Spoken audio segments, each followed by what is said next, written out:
أعوذ بالله من الشيطان الرجيم بسم الله الرحمن الرحيم إن الحمد لله نحمده ونستعينه ونستغفره ونؤمن به ونتوكل عليه ونعوذ بالله من شرور أنفسنا ومن سيئات أعمالنا من يهده الله فلا مضل له ومن يضلله فلا هادي له أشهد أن لا إله إلا الله وحده لا شريك له وأشهد أن محمدا عبده ورسوله أعوذ بالله من الشيطان الرجيم بسم الله الرحمن الرحيم يا أيها الذين آمنوا اتقوا الله حق تقاته ولا تموتن إلا وأنتم مسلمون يا أيها الناس اتقوا ربكم الذي خلقكم من نفس واحدة وخلق منها زوجها وبث منكم رجالا كثيرا ونساء واتقوا الله الذي تساءلون به والأرحام إن الله كان عليكم رقيبا يا أيها الذين آمنوا اتقوا الله وقولوا قولا سديدا بسم الله الرحمن الرحيم والصلاة والسلام على رسول الله وعلى صحبه أجمعين السلام عليكم ورحمة الله وبركاته. Bizga bek muhim Alloh taolo bizni yaratdi. Bek muhim Alloh taolo bizni yaratsa biz bu dunyoda baxtli bo'lamiz. Biz qabrda baxtli bo'lamiz. Qiyomat kunida ham qiyomat kunidan so'ng Alloh taolo bizni jannatga kiritar, menga jannatga kiritar. Agarda Alloh taolo yaratmasa, albatta u bir qachonda baxtli bo'la olmaydi. Bu dunyoda baxtsiz hatto boy bo'lsa-da, qabrga kirgachda g'azab bo'lacak, qiyomat kunida g'azab bo'lacak, ham tamoqqa jahannamga kirib ketashak. Kimni Alloh taolo yaratmay, kimni Alloh taolo ashun tutar. Kimni Alloh taolo yaratasin, nishik Alloh taolaning muhabbatin topib bo'lar. Mengar qaribis dalil Qur'onga ham Muhammad sallallohu alayhi vasallam so'zlarini. Birinchisi nishik muhabbatni olib bo'lar Alloh taolaning. Birinchisi kuchli iymon bilan. Alloh taolaga ishonu bilan. Muhammad sallallohu alayhi vasallam aytadi: "Al-mu'minul qawiyyu khayrun va ahabbu ila Allohi minal mu'minid da'ifi." Mu'min degan so'z iymonli kishi, kuchli iymonli kishi xayrliroq kuchsiz iymonli kishidan deydi. Slabый, zaif iymonli kishidan xayrliroq deydi. Hayta ular ikkisinde de xayrlilik bor deydi. Muhammad sallallohu alayhi vasallam aytdi. Ya'ni kuchli kishi, iymonli kishi ham zaif iymonli kishi. Kuchli iymonli kishi xayrliroq Alloh qo'shinda deydi. Ammo Alloh qo'shinda ikkisi de xayrli deydi. Ammo kuchliroq xayrliroq. Andara davom etib Muhammad sallallohu alayhi vasallam aytdi: "Ihris ala ma yanfa'uka." Senga foyda keltiradigan narsada turish deydi. Bar oxiraviy foyda keltiradigan, bar dunyoviy. Oxiratga foyda keltiradigan narsalar u namoz, roza, xosh, zikr tasbihlar. Boshqa kishiga izgilik qilib. Ham dunyoviy ishni ishlash bilan endi, ya'ni foydali ishni ishlash endi, foydali. Muhammad sallallohu alayhi vasallam aytdi, foydali narsada turish deydi. Ya'ni любой ishda foydali ishda turishlik ko'rsatishiga kerak. Vastag'in billahi ham Alloh taoladan yordam so'radi. Masalan, Muhammad sallallohu alayhi vasallam aytdi, dasha botinkaning shnurog'ini beylaganda da, yoki sandaliyani beylaganda da biz uni beylay olamiz, bari Allohdan so'radi, yordamni deydi. Даже до самых мельчайших частиц Alloh taoladan bizga yordam so'rash kerak. Hayta o'zimiz bildirsaq da, baribir Allohdan duo so'rash kerak. Qo'y bir g'olimlar даже yo'lni o'tganda Allohdan duo so'raganlar imin, isen, imin shu yo'lni o'targa deb. Lekin zamonda g'olimlar yashagan vaqtida, u vaqtda kuchli движение bo'lmagan. Mashinalar bo'lmagan, texnika bo'lmagan, anda otlarga yurgan, diyeler yurgan.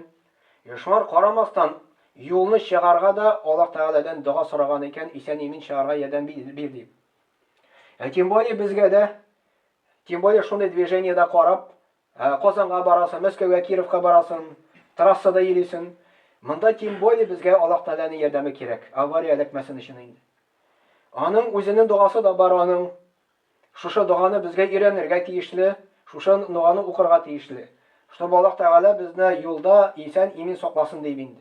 Аның дуасы, үзенең дуасы да бар. Нәгәдә шул дуаны белмисез икән, була үзебезнең тел белән Аллаһтан дуа сорарга.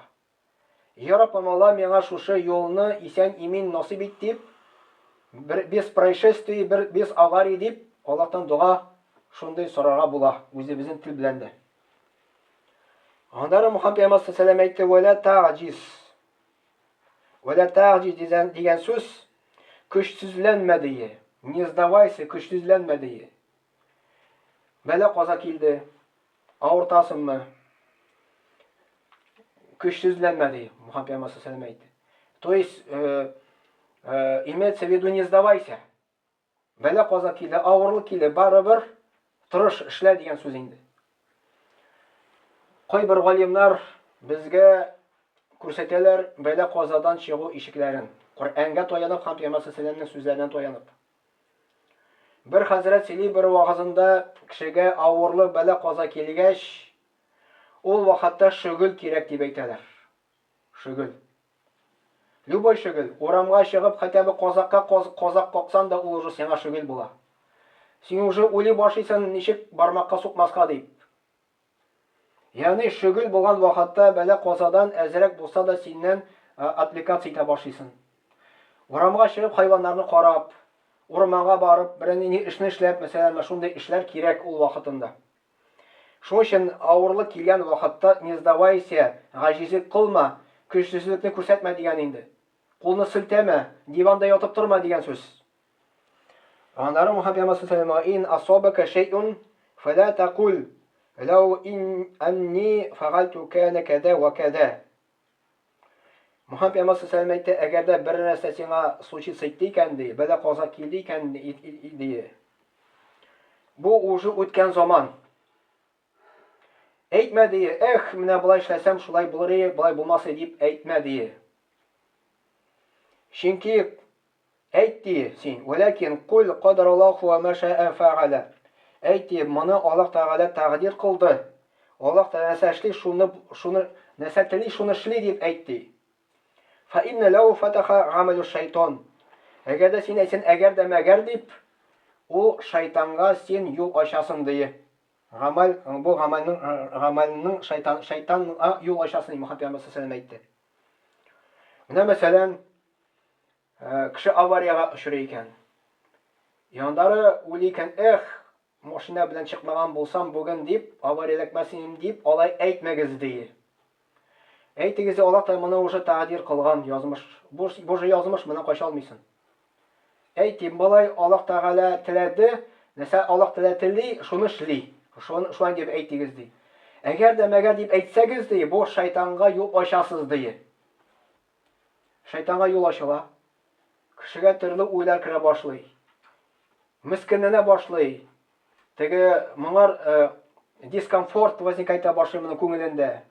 Үзен тирги башлый. И шун белән депрессия кеше бирелә. Менә Мухаммад пәйгамбәр саллаллаху алейхи безгә депрессия каршы да өйрәтте ничек нәрсәшәргә. Ягъни Аллаһ Тәгаләнең язмышына сылтарга. Аллаһ Тәгалә теләде, всё. Син аны бәрелгә тиеш булгансың. Ул аннан качып булмый. Аллаһ Тәгалә язган нәрсәдән качып булмый бер кайчанда. Шуның өчен үткән заманда без Аллаһ Тәгаләнең тәкъдиренә сылтыйбыз. Аллаһ та шулай теләде дип. Но киләчәкне сылтамыйбыз. Аллаһ та теләде инде миңа алкаш булырга ярар инде дип, тамуккадәнгән дип алай ярамый әйтергә. Наоборот, Аллаһ та сиңа мөмкинчелек бирсен, син үзгәрә аласың. Беренчесе булды, Аллаһ Тәгалә сине ярата кайчан сине иманың көчле икән. Икенчесе, Аллаһ Тәгалә безне яратачак кайчан ярата. Мухаммад пәйгамбәр саллаллаху алейхи ва тaqarraba ilayya 'abdi bi shay'in ahabba ilayya mimma iftaradtu alayhi. Мухаммад пәйгамбәр саллаллаху хадисендә килә, бу Аллаһ Тәгалә әйтте Кутси хадисендә. Самый иң яраткан Alloh taolo aytadi, yaratgan amal ul nindi dedi? Ul farz dedi. Alloh taolaga yaqin ayta turgan eng yaratgan amal ul farzlar dedi Muhammad sallallohu alayhi vasallam aytdi. Farz ul обязательный ayber. Farz degan so'z majburiy. Buni ishlasang savob, ishlamasang gunoh. Masalan, kunina 5 farz namoz bor, uni sunnati da bor. Saminglarning farz 5 farz. Ramazon oyida roza tutib ol, bu farz, bu обязательно. Обязательно tugul avutgan kishiga gina. Andari xo'sh farz. Kimning o'xshasi bor, mumkinchiligi bor, unda baraga o'xshasi bo'lib da mumkinchiligi bo'lib da barib qo'ytmasa xo'jga ul hatto ul gunoh sanala. Gunohli kishi sanal ul vaqtida. Ya'ni kimda kim 5 vaqt namozini o'tdi, Ramazonning roza tuta xo'jni qilar ekan, boylar zakatini to'laydi ekan, bu farz. Shuning bilan kishi yoqinaya Allohga. Mana eng yaratgan Alloh taolo bu kishini yaratar ekan. Потому что eng yaratgan amallar Alloh qarshısında ul farzlar ekan. Sen million osh o'tkar. Bir farz namozga teng bo'lmay savob bilan. Sen qo'yt million so'm onda sadaqalar to'rat. Qo'yt ko'paytirib masjidlar sol, no bir farz namozga savob bilan teng bo'lmay birinchilikda. Bir farz namozning savobi bir ko'p.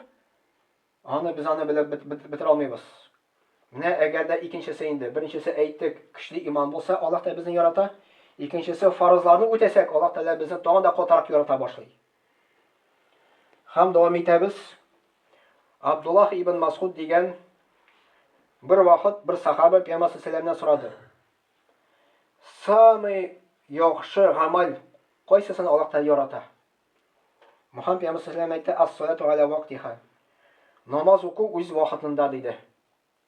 Mana bu hadis Muhammad Payg'ambar sollallohu alayhi vasallam aytdi, o'z vaqtida o'qilgan namoz Alloh taolani eng yaratadi.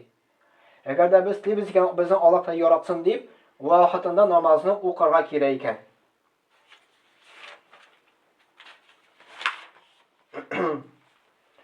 Davom etamiz. Shulay yo'q. Alloh taolo bizni to'g'anda qotaraq yaratashak, agarda biz tungi namozga tursak. Ya'ni tungi namozga turib ul tahajjud deb atalar namozi. Tungi namoz ul farz tugul, ul majburiy tugul. Ul majburiy bo'ldi payg'ambarlarga gina. Ya'ni agarda kishi so'nggi 3-o'lishinda, o'rtasida bo'lami tunning turar ekan, asobiy so'nggi 3-o'lishinda. O vaqtda Alloh taolo birinchi ko'katcha ekan. Bizni duolarimizni qabul etilishi. Ne kimgadir bir qoti narsadir kerak bo'lsa, tunni turib namozlar o'qisin, sajdada Alloh taoladan duo so'rasin. Narsadir bir qoti kerak bo'lsa. Kun sayin tunni bo'yi tunni kun sayin gil o'qisan 2 rakat 4 rakat onda ko'p vaqt olin 5-10 minut ola. Senga ko'p savoblar yoziladi. Alloh taolo seni to'g'ri qotaraq yarata boshlayshaq. Ahabbu salati ilallohi salatu Davud alayhi salam. Muhammad Payg'ambar sallallohu alayhi vasallam aytdi, eng yaratgan namozday ol Davud payg'ambarning namozidir. Va habbu siyami ilallohi siyamu Davud. Eng yaratgan rozaday ol Davud payg'ambarning rozasidir. Va kana yanamu nisful layli. Ol tunning yartisini uxladi. Va yaqumu thuluthahu. Ham 3dan 1 ulushi namoz o'qidi. Va yanamu sudusahu, ham 6dan 1 ulishini uxladi. Va yasumu yawman va yaftaru yawman.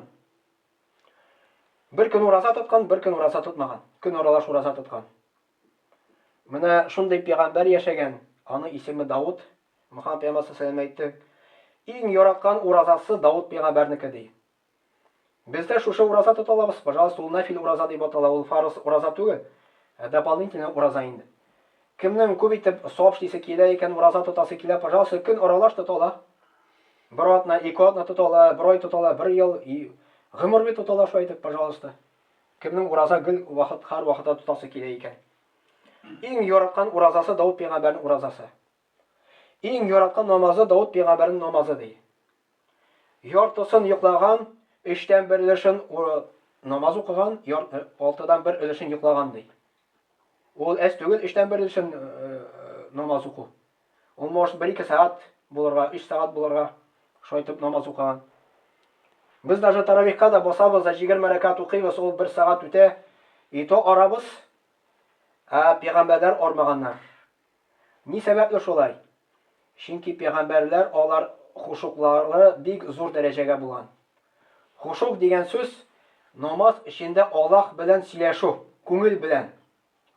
Без намазга басабыз, безнең күңелләребез дөньяда йөри. Шунча без намазның ләззәтен сизә алмыйбыз. Пәйгамбәрләр, Мухаммад пәйгамбәр, Давуд пәйгамбәр намазда алар ләззәт алганнар. Ләззәт алган вакытында ул арганы сизми икән. Арганы сизми. Ул рәхәтләнеп намаз укый икән. Менә кайчан кешегә рәхәт, ул арганы сизми. Һәм дәвам итәбез. Шулай ук менә әйтәбез, Аллаһ Тәгаләнең мәхәббәтен без алабыз төнгә намазга торып. Ва инна сафл аввали аля мисли сафил малайкати. Шулай ук Аллаһ Тәгаләнең мәхәббәтен дә алабыз намазга баскач. Мухаммад пәйгамбәр саллаллаху хадисе килә, самый яхшы софт иде. Ул беренче софт иде. Ягъни беренче софка басу бик теге без үзебез белән ярышырга тиеш икән. Самый яхшы соф намазга баскач иң саваплы ул беренче соф. Аннары икенче, аннары өченче, аннары дүртенче и так далее. Шуның өчен безгә тырышырга кирәк, иң беренче софка басарга ул иң саваплы санала икән. Менә Аллаһ Тәгаләнең мәхәббәтен дә алабыз беренчерәк басып намазга икән. Шулай Мухаммад пәйгамбәр саллаллаху алейһи әйтте, ике кеше намаз уку дие, хәерлерәк ди бер кешедән ди. Өч кеше намаз уку дие, ике кешедән хәерлерәк ди. Дүрт кеше өч кешедән и так далее. Чем күбрәк фарыз намазына баша, тем хәерлерәк була икән, савабы күбәя. Күбрәк монда кешеләр булган саен намазга басып, аның савабы күбәя икән. Ягъни Аллаһ Тәгаләнең мәхәббәтен алабыз без беренче сафка басып. Алтынчысы, без Аллаһ Тәгаләнең мәхәббәтен алабыз нәфилләрне үтәп. Нәфилләрне үтәп. Нәфил нәрсә ул? Мәсәлән, ураза тоту бар нәфилләр. Дүшәмбе көн атна кич. Бу Мухаммад пәйгамбәр саллаллаху тоткан. Әгәр дә без Аллаһ Тәгаләнең мәхәббәтен алабыз килә икән, дүшәмбе көн атна кич ураза тоталабыз, пожалуйста. Или тулы ай булган вакытта 3 көн, 13, 14, 15 көннәр тоталабыз уразаны. Ул вакытта да Аллаһ Тәгаләнең мәхәббәтен алабыз. Нәфил намазлар укый алабыз. Духа намазы бар. Кояш чыккач, әзрәк күтәрелгәч. Таравих намазы укый алабыз Рамазан айда, ул да нәфилгә санала. Аллаһ Тәгаләнең мәхәббәте безгә тагын да күбрәк арта. Ягъни, чем күбрәк безнең изгелек Аллаһ ризалыгы өчен, тем күбрәк безне Аллаһ та ярата икән. Андары 7-нчесе күбрәк изгелек кылу. Особенно Рамазан айда и Зулхиджа айларында. Рамазан айда, менә закламы җитә, Рамазан айда савабы арта. Хәтта кайбер хадисләрдә килә, 70 мәртәбәдә күбрәккә арта ди. Гади көнне син бер гамәл кылсаң, бер савап языла, әтегенә 70 мәртәбә арта синең савабың. И Зулхиджа аенда ул Корбан ае көне. Корбан ае санала, Зулхиджа ае. Андары 8-нчесе, я әйхүләдинә ман зкуруллаха зикран кафира. Әй иман китергән бәндәләр Аллаһ Тәгалә әйтә, күп итеп Аллаһ Тәгаләне искә төшерегез ди. Аллаһ Тәгаләне күп итеп искә төшерү, зикрләр кылу. Нинди зикрләр кылу? Мухаммад пәйгамбәр саллаллаху алейһи әйтте, Аллаһ Тәгаләгә яраткан зикрләр бар ди. Ул дүртәү ди. Субханаллаһи дип әйтү, Аллаһ аны ярата ди. Ва алхамдулиллаһи дип әйтү, ва ла илаха иллаллаһ ва аллаһу акбар дип әйтү. Менә шундый сүзләре күбрәк еш әйтеп бирү. Андары инна хаббал калами илаллаһи субханаллаһи ва бихамдихи. Аллаһ кашында иң яраткан сүзләр ди, ул субханаллаһи ва бихамдихи дип әйтү. Аллаһ Тәгалә бөтен кифлекләрдән пак һәм Аллаһ Тәгалә мактау сүзләре. Субханака ва бихамдика ашһаду ан ла илаха илля анта астагфирука ва атубу илейк ва астамигъу дуа.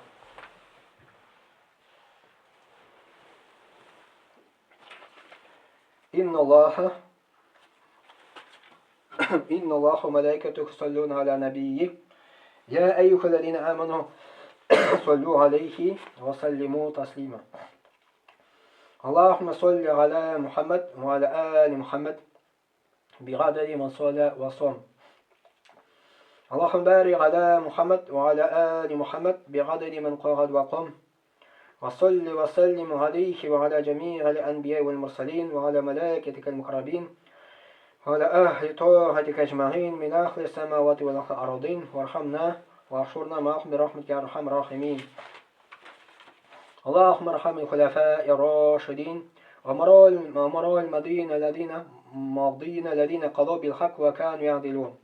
اللهم اغفر للمؤمنين والمؤمنات والمسلمين والمسلمات الأحياء منهم والأموات إنك مجيب الدعوات ورافع الدرجات ومنزل البركات وقاضي الحاجات برحمتك يا أرحم الراحمين. اللهم انصر من نصر الدين وهدوا المخذلين عباد الله. إن الله يأمر بالعدل والإحسان وإيتاء ذي القربى وينهى عن الفحشاء والمنكر والبغي يعظكم لعلكم تذكرون. واذكروا الله العلي العظيم الحي القيوم يذكركم واشكروه يزيدكم واستغفروه يغفر لكم. ولذكر الله تبارك وتعالى أعلى وأول وعز وجل وأعظم وتم أكبر. وصلى الله على نبينا محمد وعلى صحبه أجمعين وأقيم الصلاة.